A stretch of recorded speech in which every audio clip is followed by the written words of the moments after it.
नमस्कार, आदाब, बहुत-बहुत स्वागत आप सभी का। डीबी लाइव देख रहे हैं आप। मैं हूँ आपके साथ बुशरा खानम फहाद। अभी आप देख रहे हैं कि औरंगज़ेब से लेकर बाबर और इसके अलावा सालार गाज़ी और राणा सांगा, सब पर एक ऐसी बहस छेड़ दी गई है, एक ऐसी जंग छेड़ी जा रही है, गड़े मुर्दे उखाड़े जा रहे हैं। और जैसे एक पार्लियामेंटेरियन ने कहा था कि नई लाशें बिछाने के लिए गड़े मुर्दे उखाड़े जा रहे हैं, बिल्कुल वही किया जा रहा है। और इससे क्या साबित करने की कोशिश की जा रही है? इससे दरअसल जो मुगल बादशाह रहे हैं, जिन्होंने हिंदुस्तान पर रूल किया है, वो कैसे रहे, क्या उन्होंने किया, वो एक बहस की चर्चा है जिस पर आज हम बात करेंगे। लेकिन उसके जरिए मुसलमानों को दरअसल जालिम दिखाने की कोशिश है। लोगों की नजर में, हिंदुओं की नजर में उनको जालिम दिखाया जाए और उन उन जो मुगल बादशाहों ने उस वक्त किया, वो अब के मुसलमानों से एक तरह से उसका हिसाब किताब करने की कोशिश की जा रही है। तरह तरह की चीजें जो हैं वो उठाने की कोशिश की जा रही है। तरह तरह से इसको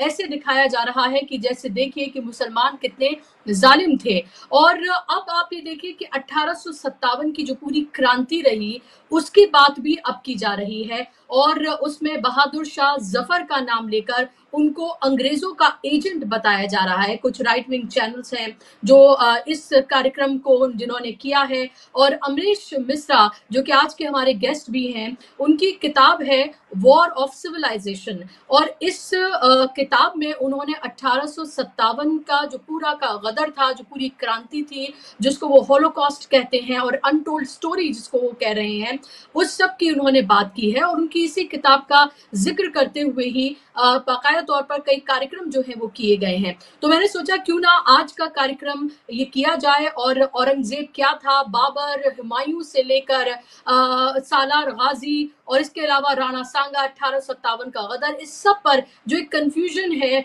क्या है असलियत, इस सब पर बात की जाए। और इस पर बात करने के लिए हमारे साथ खास मेहमान जो कि इतिहासकार भी हैं, सीनियर जर्नलिस्ट भी हैं और कई मामलों पर उनकी एक्सपर्टीज है, इसी पर बात करेंगे। आप स्क्रीन पर आप देख ही रहे हैं अमरीश मिश्रा जी को, जिनसे हम चर्चा का आगाज करेंगे। अमरीश जी, बहुत स्वागत आपका कार्यक्रम में।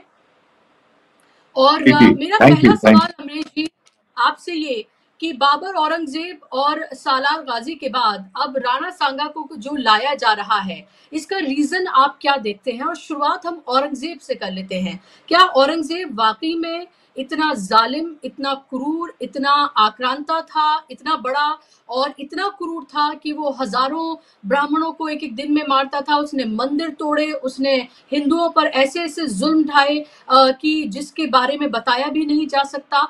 आप एक इतिहासकार के तौर पर इसको कैसे देखते हैं? देखिए, इसमें मेरा नजरिया बिल्कुल साफ है और ये चीज कि औरंगजेब ने रोज हिंदुओं को मारता था और 1.25 लाख जब तक हिंदुओं को नहीं मारता था तब तक वो खाना नहीं खाता था। और उसके हिसाब से उस समय पॉपुलेशन जो थी हार्डली 9 करोड़ थी, मतलब उस समय, और उसमें अधिकतर हिंदू ही थे। तो उस हिसाब से अगर देखें तो मतलब हिंदू पॉपुलेशन तो खत्म ही हो जानी चाहिए थी और इंडिया के पॉपुलेशन में ड्रास्टिक फॉल आना चाहिए था, जो आंकड़े ऐसा नहीं कहते। तो वो सब बातें तो देखिए बेकार की है। मेन चीज क्या है? मेन चीज ये है कि अभी औरंगजेब को लेके debate which was conducted by Rajeev Sardesai, उसमें भी एक मेन इशू जो है वो रह गया था। ऑल्दो रुचिका शर्मा जैसे इतिहासकारों ने ये बताया कि औरंगजेब ने अगर मंदिर तोड़ने का उन पे आरोप है तो उन्होंने कितने मंदिर बनवाए भी हैं और वो डिटेल उन्होंने उसकी एक एक सोर्स दिया और सब उसको मानते हैं कि महाकालेश्वर मंदिर उज्जैन से लेकर के चित्रकूट के जो मंदिर हैं, उसके बाद इलाहाबाद के मंदिर हैं, बहुत सारे मंदिरों पे उन्होंने ग्रांट्स दी। इसी सिलसिले में एक तो चीज मैं आपको बड़े चौंका देने वाली बताऊंगा कि एक 1659 का एक ग्रांट है औरंगजेब का, जिसमें मतलब एक फरमान है, सॉरी ग्रांट नहीं, जिसमें वो कह रहे हैं कि बनारस में जो मंदिर बन गए उनकी हिफाजत करनी चाहिए, नए मंदिर नहीं बनने चाहिए। अब आप देखिए, और उसमें रीजन क्या दिया है? उसमें रीजन दिया है कि जो मंदिर बन चुके हैं उनमें जो ब्राह्मण पुजारी हैं उनको कुछ लोग तंग कर रहे हैं, कुछ लोग चाह रहे हैं कि वो वहां से हटें और कुछ और लोग वहां बैठा दिए जाएं। हमारे संरक्षण में वो ब्राह्मण पुजारी हैं, इसलिए हम ये कहते हैं कि, और उन्होंने ही हमसे फरियाद की है, तो उनकी फरियाद के जवाब में हम ये ऑर्डर इशू करते हैं कि नए मंदिर तब तक रोक दिए जाए जब तक उन ब्राह्मण पुरोहितों की इजाजत नहीं मिल जाए। अब आप सोचिए, ये बिल्कुल ब्लैक एंड व्हाइट में है और ये सारे फरमान कोई डिनाई नहीं कर सकता है। लेकिन उससे भी बड़ा एक इशू है जो लोग अभी उठा नहीं पा रहे, वो ये है कि what was Aurangzeb political orientation उसका। अच्छा, इंडिया के लिए इंपॉर्टेंट ये सवाल क्यों है? इंडिया के लिए इसलिए इंपॉर्टेंट है क्योंकि इंडिया एक कॉलोनी बन गया और इंडिया की जो हिस्ट्री है वो इसकी है कि वो ब्रिटिश कॉलोनिज्म ने इंडिया को बर्बाद कर दिया। औरंगजेब के समय 20% जीडीपी थी, उससे हम ग्रो कर रहे थे। 24% एक ट्रेड वर्ल्ड का वो हमारे हाथ में था। तो ये इन सारी चीजों के बाद हम कॉलोनी बन गए और अंग्रेजों की कॉलोनी बन गए हम, और हम बर्बाद हो गए। और सबको पता है कि भारत की 1947 में हमारी ग्रोथ रेट नेगेटिव थी, माइनस में थी। मतलब वो तो छोड़ ही दीजिए कि कुछ कोई ग्रोथ रेट थी। अब सवाल उठता है कि अंग्रेजों का विरोध किस किसने किया? अंग्रेजों का विरोध सबसे पहले औरंगजेब ने किया। यही नहीं, उसने ब्रिटिश ईस्ट इंडिया कंपनी को यहां से खदेड़ दिया। नो वन कैन डिनाई कि 1685 से 1690 का वो पीरियड है, वही पीरियड जिसमें जब औरंगजेब मराठा कैंपेन्स में इन्वॉल्व था और बीजापुर और गोलकुंडा से भी लड़ाई लड़ रहे थे, और वहीं और वो साउथ में कैंप थे।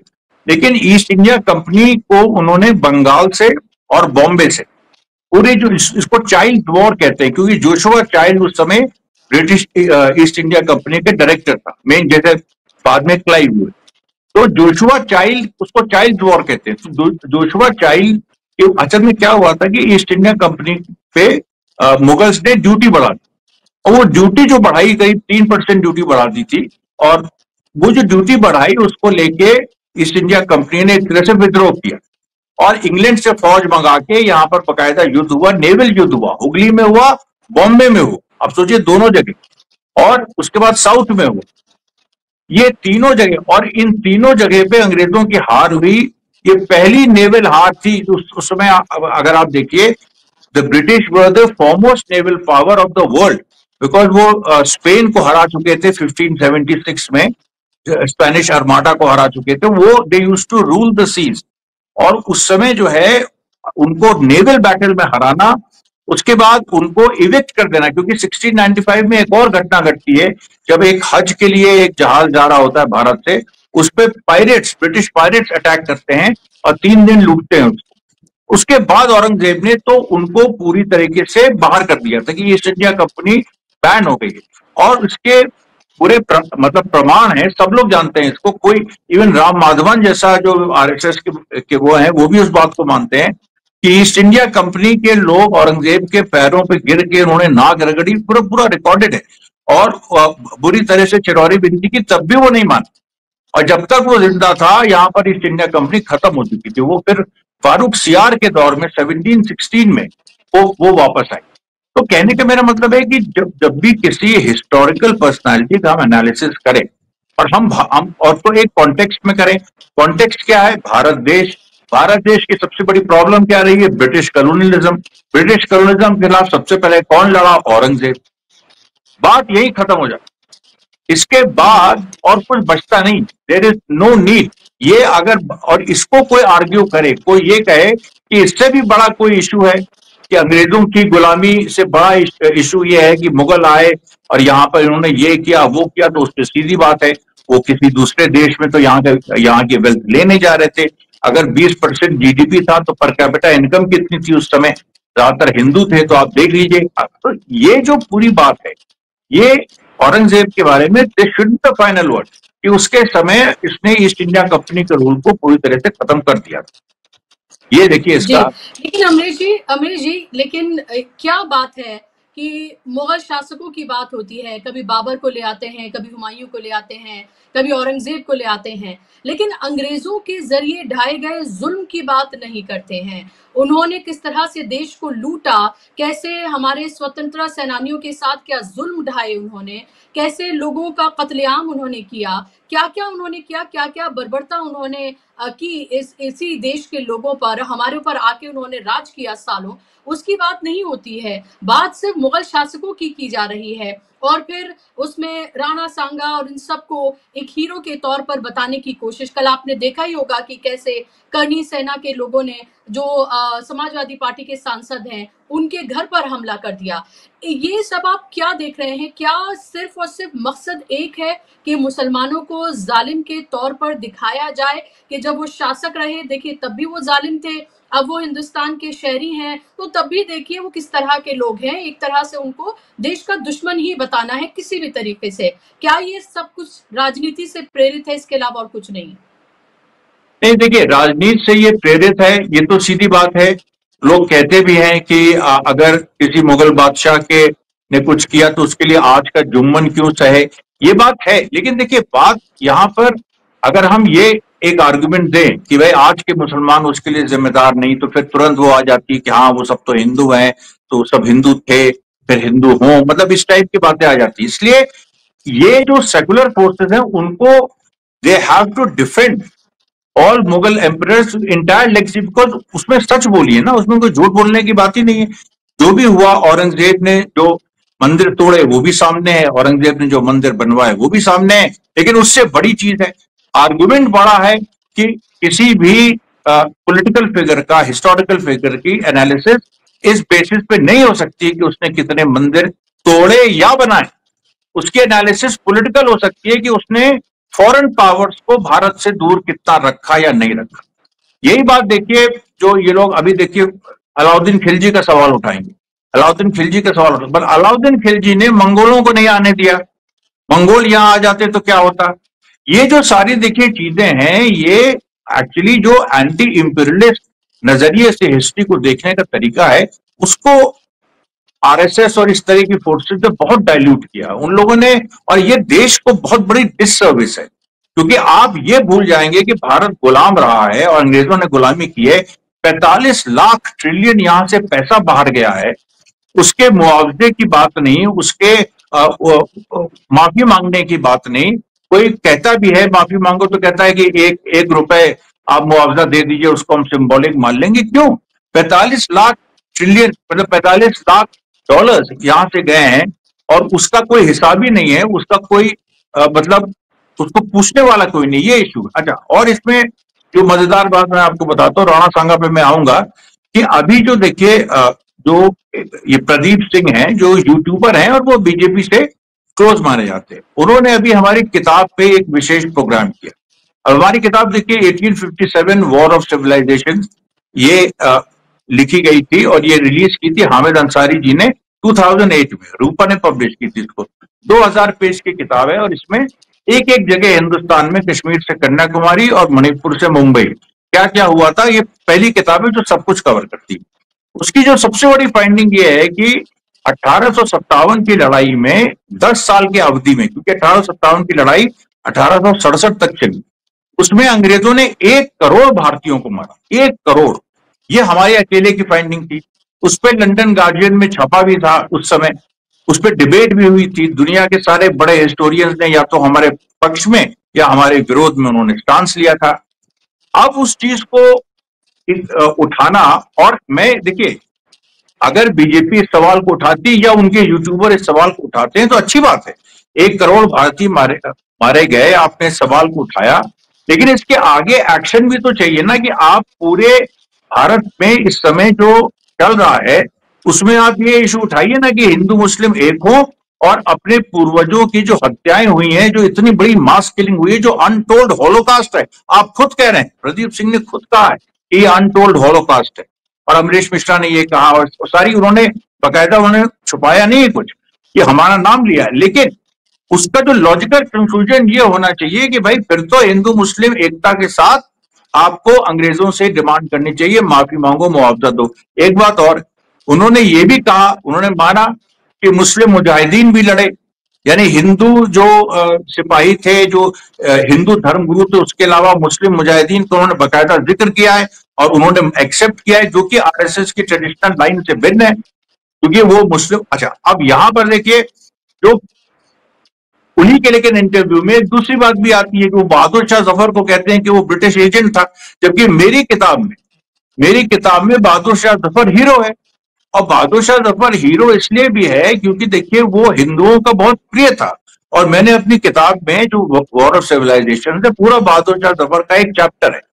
जिसमें हमने दिखाया था कि जो बहादुर शाह जफर ने कुछ ऐसे शेर लिखे हैं जो किसी को नहीं पता, आपको भी शायद पता नहीं होगा, बहुत सारे लोगों को, जिसमें उसने उसने कहा है कि कश्क माथे पे खींच कर, ये नहीं, कश्क माथे पर जुन्नार गले में है जफर, देख के वो बुद्ध बोल उठा ब्राह्मण ये नहीं तो और कौन है।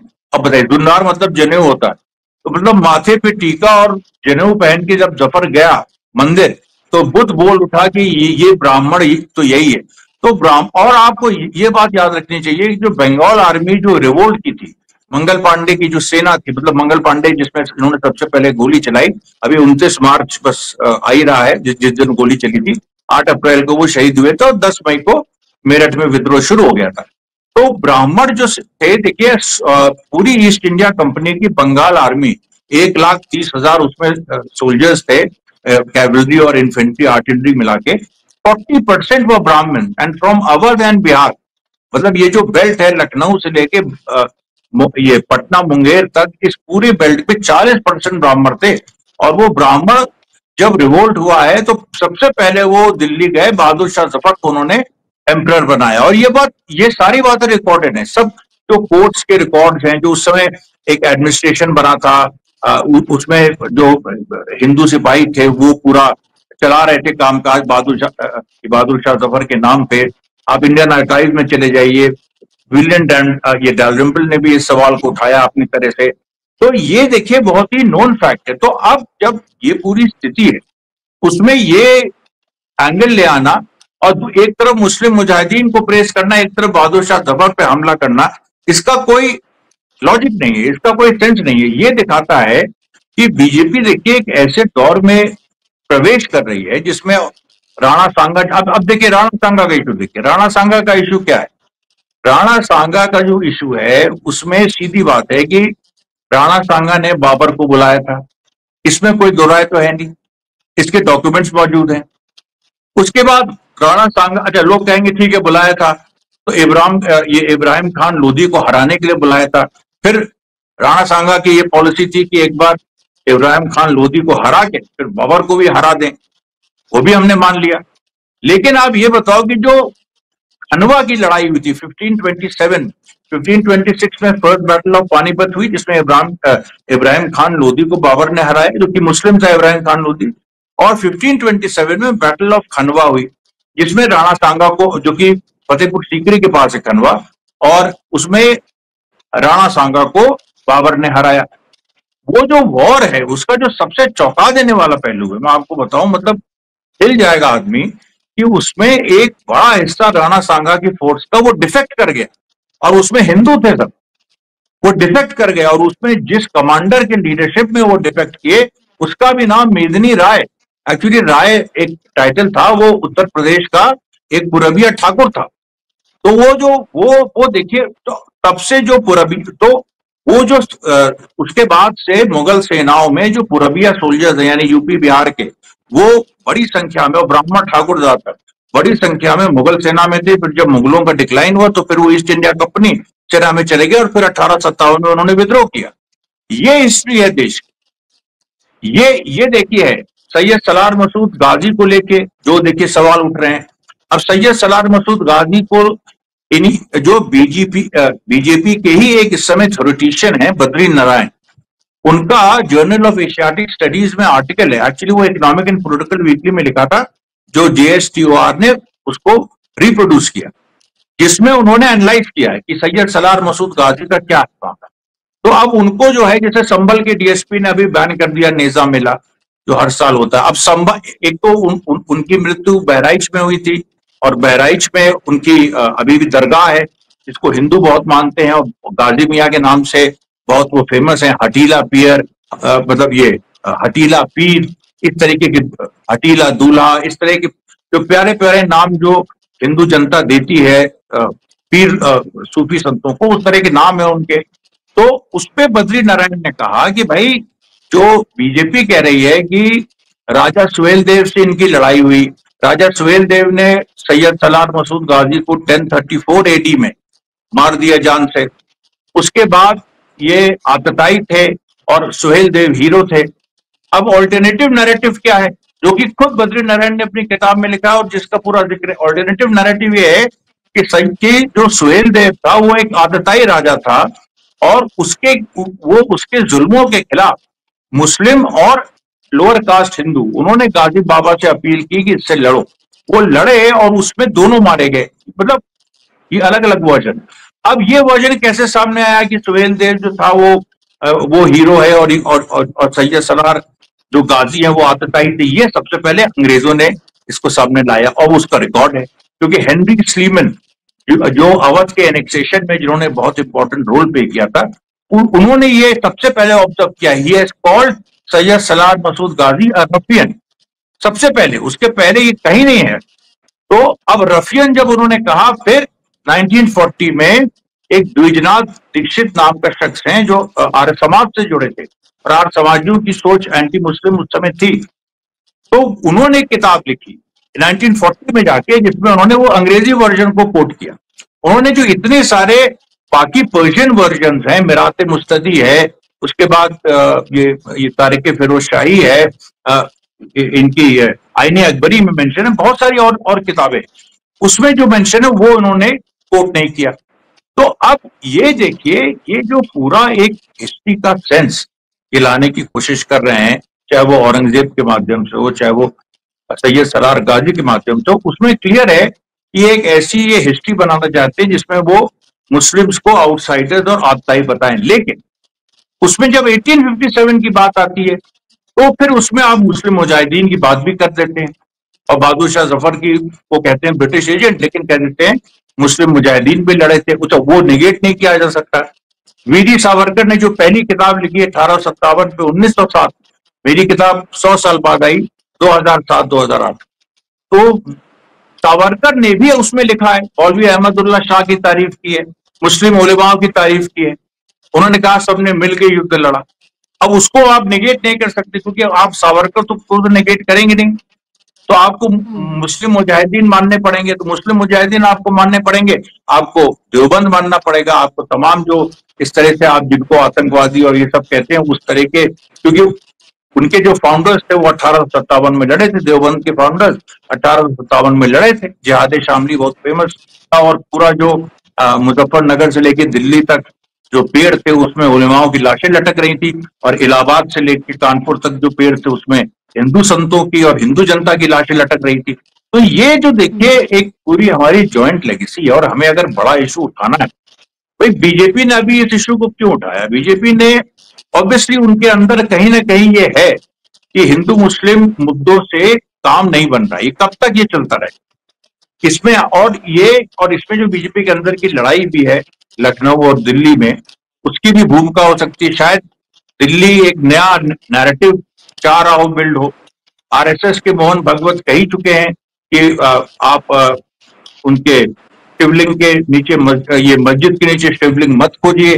फिर उनपे भी कितना हमला हुआ। ये भी लग रहा है कि जो भी 32 लाख मुसलमानों को सौगाते मोदी दिया जाएगा, 32,000 मस्जिदों में 32,000 जो कार्यकर्ता हैं वो संपर्क करेंगे और 32 लाख किट बांटेंगे। क्या इसका भी आपको लग रहा है कि नरेंद्र मोदी अपने कुछ इमेज में चेंज चाहते हैं, या वो योगी से अपने आप को अलग दिखाना चाहते हैं और एक इंटरनेशनल फिगर, या फिर एक छलावा भर देखते हैं आप इसको? क्योंकि एक तरफ आप मुसलमानों पर जुल्म करें, उनके तमाम अधिकार उनसे एक तरह से छीने जाएं, उनके खाने पीने, इबादत करने, इबादत गाहों से लेकर तमाम चीजों पर सवाल खड़े करें, और दूसरी तरफ आप ये नौटंकी करें कि आप उनके घर तक किट पहुंचा रहे हैं ईद पर।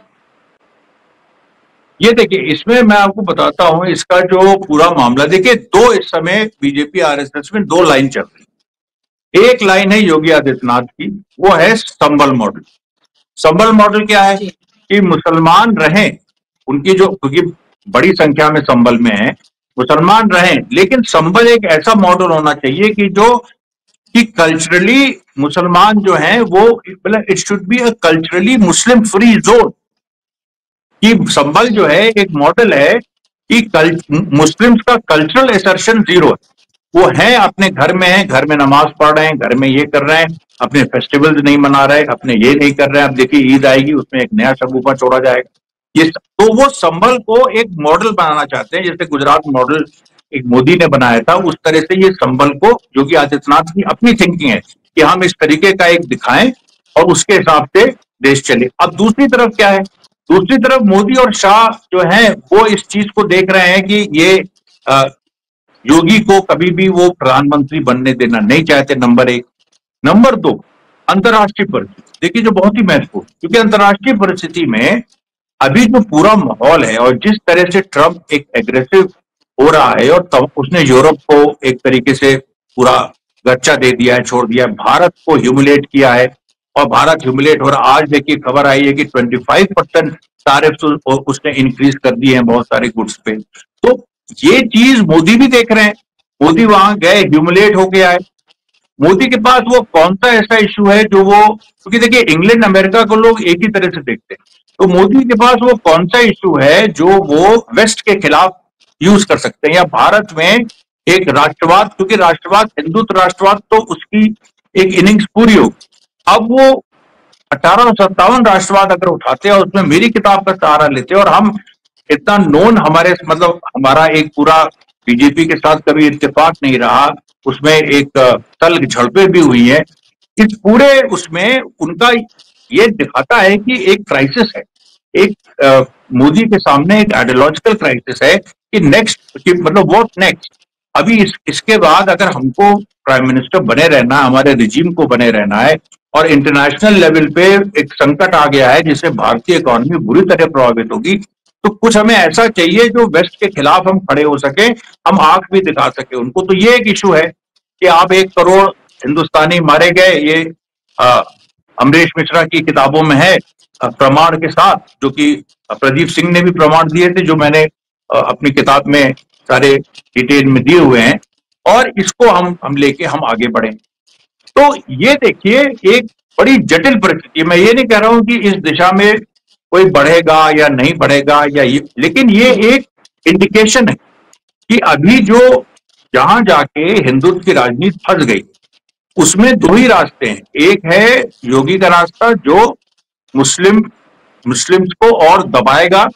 अभी तो कुछ नहीं है, अभी तो ये लोग बहुत सारी ऐसी चीजें करेंगे कि आइडेंटिटी ही कुछ खत्म कर जाए, और उसमें संभल को ये अच्छा इनका ये योगी क्या कहते हैं, योगी कहते हैं कि अपना आप मजहब फॉलो करिए, लेकिन जब आप सड़क पे निकलिए तो वहां कोई साइन नहीं होना चाहिए कि आप मुस्लिम। ये बहुत ये योगी का मॉडल है। और नरेंद्र मोदी जो है वो उनका मॉडल आप जानते हैं, वो तो एक उसने चक्र पूरा कर लिया। राम मंदिर के बाद राम मंदिर हो गया, 370 हो गया, 3 तलाक हो गया, अब क्या, व्हाट नेक्स्ट, वही बात आ जाती। और मोहन भागवत जो योगी के समर्थक थे, उनके सामने क्राइसिस आ गई, क्योंकि योगी उनके पक्ष में नहीं खड़े हुए जब उनपे हमले हो रहे थे, जब उन्होंने कहा कि हर मस्जिद के नीचे शिवलिंग मत तलाशो, तो उनपे जो हमले हुए आप जानती हैं, सोशल मीडिया में सब जगह कितने तथाकथित संत भी बोले, उसमें योगी उनके बचाव में नहीं है, बल्कि जो प्रो योगी संत थे वो उनपे हमला करते रहे। और इसके पहले माना जाता था कि योगी और संघ करीब है, और मोदी तो किसी और को सीएम बनाना चाहते थे 2017 में, मनोज सिन्हा को, लेकिन संघ ने योगी को बनवाया, और जिसमें काफी सच्चाई भी है। लेकिन अभी देखिए भागवत भी उससे अलग हो रहे हैं। अब मोदी और भागवत की मीटिंग में क्या होगा, बीजेपी के नेशनल प्रेसिडेंट क्या कौन बनेगा, इन सारी चीजों से जो इतिहास को लेके सारी राजनीतिकरण जो इतिहास का हो रहा है वो सारा जुड़ा हुआ है, और इसमें दोनों पहलू हैं जो मैंने आपको बताया। जी, एक तो ये जो आपने कहा था कि मोदी ने जो इनिशिएटिव लिया है कि 32 लाख मुस्लिम्स के साथ हम ये करेंगे, अब ये उनका भी एक अपनी तरीके का, he is trying to mend fences. वो ये कोशिश कर रहे हैं कि अगर हम देखिए इधर पलटते हैं और अगर हम इस तरीके से वो जो उग्र जो योगी मॉडल है उससे अपने को हम अलग करते हैं, तो हम भी उसको ऐसे करेंगे कि मुस्लिम्स का इन्वॉल्वमेंट है। एक अब जैसे 1857 है, उसको उन्होंने मेरी किताब को लिया, हमारी किताब में वो एक धर्मयुद्ध और जिहाद दोनों है, और बराबर का हमने दोनों को वेटेज दिया है। अब वो इस तरह से कह सकते हैं कि भाई वो एक इवेंट था जिसमें हिंदू लड़े, मुसलमानों ने साथ दिया, इस तरह से भी, और मुस्लिम मुजाहिदीन भी लड़े, उसमें कुछ फिगर्स के बारे में डिबेट हो सकता है जो हम लोग क्लियर कर देंगे। तो ये देखिए एक ये बुशरा जी, ये जो सिचुएशन है ये बड़ी कॉम्प्लेक्स है, और इसमें आने वाले दिनों में बहुत दिलचस्प चीजें हो सकती।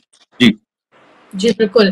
ज़ाहिर सी बात है, इसमें बहुत दिलचस्प चीज़ें हो सकती हैं, बहुत सारी चीज़ें हैं जो हमने यहाँ पर क्लियर करने की कोशिश की है। ज़ाहिर सी बात है, ये एक बहुत लंबी चर्चा का विषय है और इसको आधा घंटा या 20-25 मिनट में इसको निपटाना बहुत मुश्किल है, लेकिन आप इसको एक कड़ी इसको मान सकते हैं और अगर ज़रूरत पड़ी तो हम दोबारा कार्यक्रम करके और अगर आपके कोई डाउट होंगे तो हम इन्हें क्लियर करने की कोशिश ज़रूर करेंगे। बहुत-बहुत शुक्रिया अमरीश जी, कार्यक्रम का हिस्सा बनने के लिए, समय देने के लिए बहुत-बहुत धन्यवाद।